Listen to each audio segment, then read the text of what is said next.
No. And yeah, everyone, a warm round of applause for Paul Lovell talking about GTM, which is Google Tag Manager, and Schema, a match made in heaven. And with that, stage is yours. Thank you very much, Mike. Yeah, so my name's Paul Lovell. I'm going to be talking to you about structured data and Google Tag Manager and how it is the perfect match. And the reason I say that is because the good thing about Tag Manager is it's not confined to a specific platform. So you can use it on WordPress, Magento, and custom CMSs as well. So it's a really good way that you can start to join this together.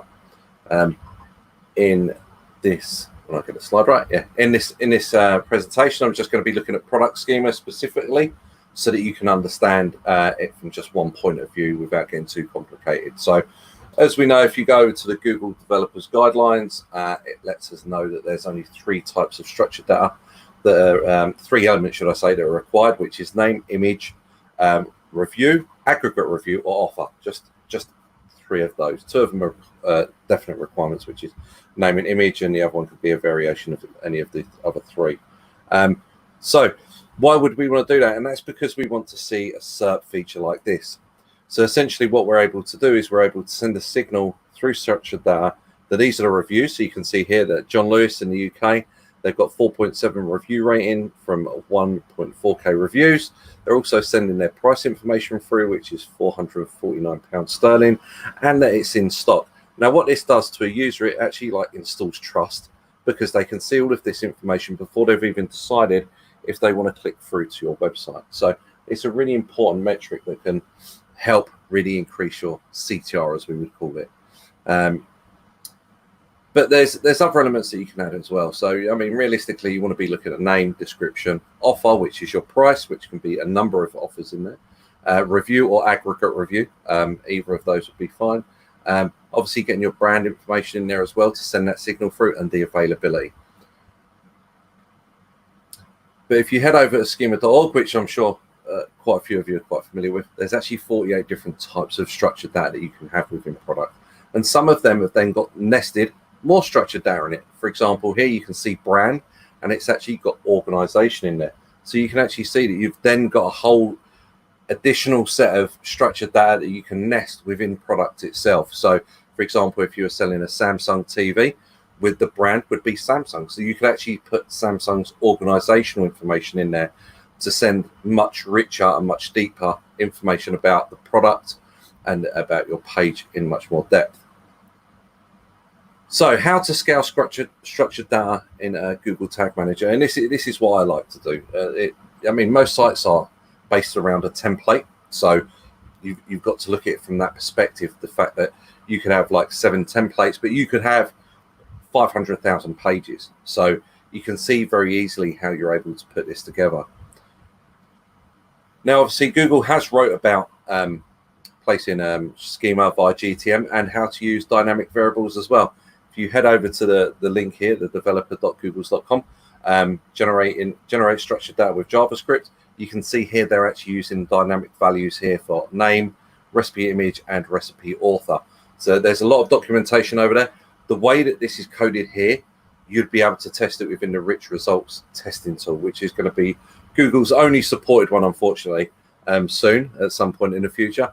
But if you still do want to take advantage of the structured data testing tool, then you can add this script function just before and just after. And as you can see, it's telling you that it's going to apply it into the head of the page in a JSON LD format. So then that way it's actually rendered on the page and you can see it within the structured data testing tool whilst it is still available.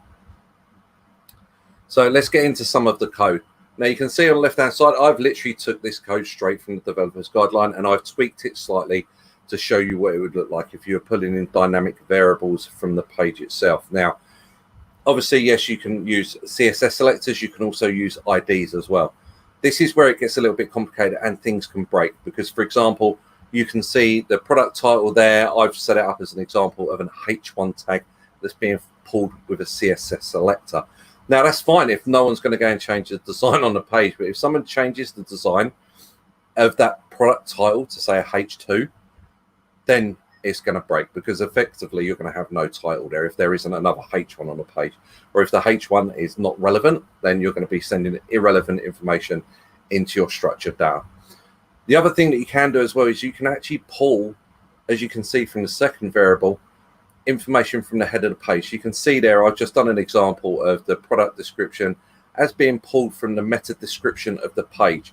So you can actually pull information from the head itself. So it's not just what's on the page, it is from the head as well. So this example here, which shows you how you could go through and you could create structured data for a product with reviewed information.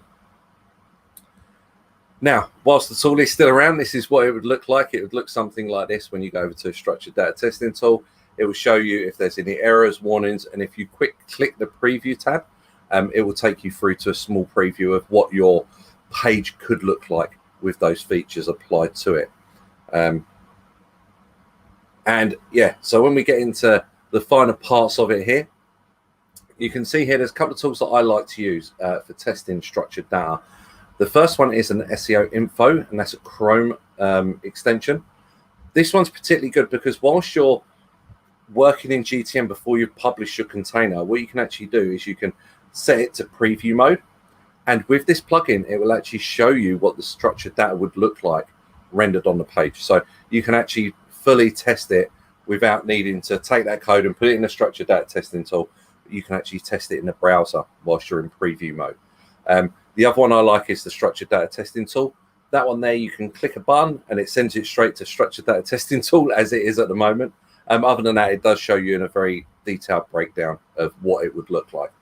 Now, the thing that you do need to remember with this is, like I said, it is a fragile environment and you have got to handle it with care, because the simple fact is if you are pulling from CSS selectors, essentially you're relying on the CSS of that element not changing. And obviously within the environment in this world now, things are always changing. So you do need to handle care. You can use IDs as well, which is great. And you can even use a data layer if you're very friendly or you're a developer yourself. So that's fine. But the way that I like to do it is I do rely on the CSS selectors. I do encourage people to set up a data layer for me if they've got the time. If not, I will do it with a CSS selector. Now, with that in mind, there's another tool that I like to use, which is Semrush, obviously. You can set up a weekly crawl. It goes through. They've got one specific part which is really good for monitoring this, which is the markup part of their crawler. And as you can see, it says schema.org 57%. So you're able to monitor it from there if it's something that you're not looking at too often. So if you do see those numbers decrease, then that way you know you've got an issue with some of your CSS